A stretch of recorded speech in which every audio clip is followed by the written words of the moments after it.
কেউ সেইটাই বাংলা অদ্ভুত আতিথেয়তাকে লিখেছে ঈশ্বরচন্দ্র বিদ্যাসাগর। কে কাকে কেন অনুসরণ করতে লাগলো? অদ্ভুত আতিথেয়তার গল্পে একটা মুস সেনাপতি আরব সেনাপতির কাছে আশ্রয় চাইলে আরবদের সব থেকে বড় পরম ধর্ম হলো অতিথি সেবা করা। তাই তাকে সুস্থ সবল করে খাদ্য পানীয় দিয়ে তাকে সুস্থ সবল করে দিল। এবং যখন সে জানতে পারলো যে এই ব্যক্তি তার পিতার হত্যাকারী, তখন পিতার হত্যাকারীকে আশ্রয়স্থলে হত্যা করা তাদের ধর্মে নেই, কারণ তাদের সবথেকে বড় ধর্ম হলো মানবতার ধর্ম হলো অতিথি সেবা করা। তাই সেই ধর্মকে সে লঙ্ঘন করতে পারেনি।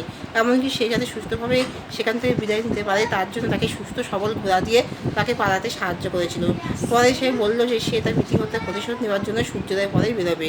তার মধ্যে যদি সে তার নাগালের মধ্যে আসে তবে সে তাকে হত্যা করবে, আর যদি নাগালের বাইরে চলে যায় তবে সে তাকে হত্যা করতে পারবে না, তার প্রাণ বেঁচে যাবে।